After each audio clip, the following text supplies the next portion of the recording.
It was my niece's birthday when I realized I'd been living in a shadow. The house buzzed with laughter as I helped 4-year-old Emma clean up after spilling juice on her dress. Through the doorway, I could see everyone gathered around the dining table.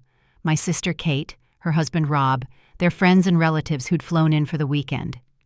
The table gleamed with Kate's best china, candles flickering over a beautiful spread. Food I had helped prepare that morning. "All better now," I told Emma. "Let's get you back to your party." She skipped ahead into the dining room, climbing onto her father's lap. I lingered in the doorway, suddenly aware there was no place set for me at the table. No chair waiting, no one looking up to wonder where I'd been. "Anna," Kate called, noticing me at last, "would you mind getting more ice from the garage freezer? And maybe start packing up some to-go containers?" I nodded automatically, doing as asked. Like always.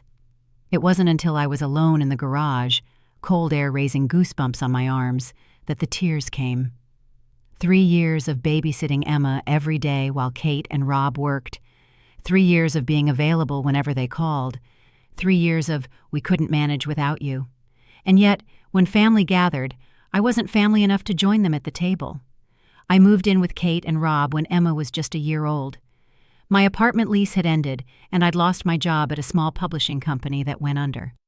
"Just until you get back on your feet," Kate had said. "And honestly, you'd be doing us a huge favor with childcare." It seemed perfect. I'd have a place to stay while job hunting, they'd save on daycare, and I'd spend time with my niece. Kate and I had always been close, just 2 years apart, more like friends than siblings growing up. When she married Rob and moved to the suburbs, I missed our connection. At first, it was wonderful. Emma was a delight, all curls and curious eyes. I'd take her to the park, read to her, build block towers for her to knock down. Evenings, we'd all have dinner together, talking about our days while Emma babbled in her high chair. Gradually, the dynamic shifted. I found part-time work at a local bookstore, enough to contribute to groceries and build savings. But Kate and Rob had grown so accustomed to my help that they seemed reluctant to lose their live-in babysitter. "We can work something out," Kate said when I mentioned finding my own place.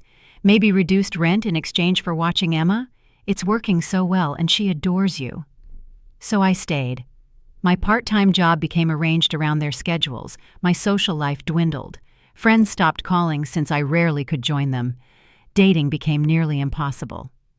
Just for a little longer, I told myself, until Emma starts school. But even after she began preschool, I was still picking her up at noon, making her lunch, the one who knew which stuffed animal she needed to nap with. I became a fixture, reliable, useful, invisible. I lived in their guest room, ate the food I helped buy and cook, washed dishes, folded laundry. But something had changed. Family dinners grew less frequent. Kate and Rob would come home later, saying they'd already eaten. When they entertained, I was asked to keep Emma occupied upstairs or help in the kitchen. I noticed it in small ways, too. Holiday cards addressed only to Kate, Rob, and Emma. Photos on the mantel of the 3 of them, as if I didn't exist in their family story. Yet every morning Emma would crawl into my bed for cuddles before breakfast. Every evening it was my voice she wanted for bedtime stories. In her eyes, at least, I belonged. The first explicit exclusion was Thanksgiving. Kate was stressed about hosting both sets of parents and extended family. "Anna, would you mind eating early with Emma? There's not really room at the dining table, and she gets fussy during long dinners." It made sense. Someone needed to watch Emma. The table only seated 8.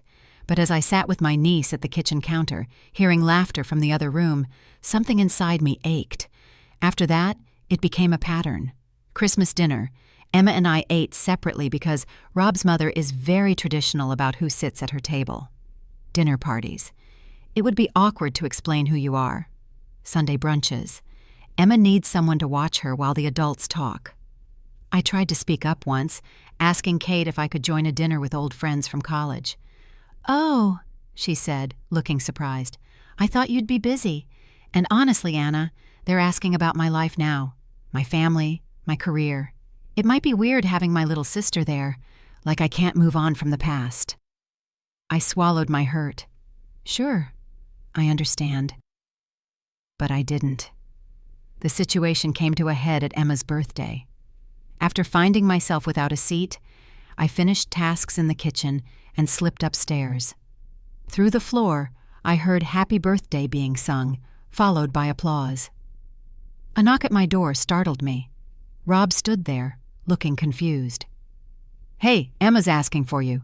She wants to open your present." I followed him downstairs, smiling as Emma tore into the wrapping paper of the dollhouse I'd spent weeks saving for. "Wow, that's so generous," said one of Kate's friends. "You're such a good aunt." "She's practically a second mom," Kate said, arm around Emma. "We're so lucky to have her help." Help. That's what I was to them, not family. Help. Later, after guests had gone and Emma was in bed, I sat waiting for Kate and Rob. They were surprised to find me there, wine glasses in hand. "Can we talk?" I asked. "Sure, what's up?" "I need to understand something. Am I family or am I staff?" Kate's eyes widened. "What? Of course you're family. What kind of question is that?" "Then why wasn't I included today, or at Thanksgiving, or Christmas, or any other time you've had people over?" Rob shifted uncomfortably. "Anna, those were different situations." "Were they? Because from where I stand, it looks like I'm good enough to raise your child every day, but not good enough to sit at your table." Kate's expression hardened. "That's not fair. We've given you a place to live, rent practically free, in exchange for full-time childcare," I finished, "which would cost you thousands otherwise." "So this is about money?" "No. It's about respect. It's about being treated like a member of this family instead of the help who needs to stay in the kitchen." Kate's eyes filled with tears. "I never meant to make you feel that way. It's just complicated, having you live here." "Complicated how? Because I'm convenient, available, reliable?" The silence that followed told me everything. That night, I couldn't sleep. By morning, I'd made my decision. I waited until after taking Emma to preschool, then wrote a letter to Kate and Rob. "I love Emma more than I can express, and I love you both too, but I can't continue in this in-between space, neither fully family nor employee. It's not healthy for any of us, least of all Emma." I outlined a plan. I would move out by the end of the month, giving them time to arrange alternative childcare. I would still be part of Emma's life, but as her aunt who visited, not her live-in caretaker. When Kate and Rob came home earlier than usual, I knew they'd rate it. Kate's eyes were red-rimmed, Rob's expression grim. "Can we talk after Emma's in bed?" Kate asked. That evening, after extra bedtime stories for Emma, I joined them in the living room. "I'm not going to try to change your mind," Kate began, "because you're right. We've taken advantage of your kindness, and we haven't treated you with the respect you deserve." Rob nodded. "We got too comfortable. We stopped seeing the sacrifices you were making."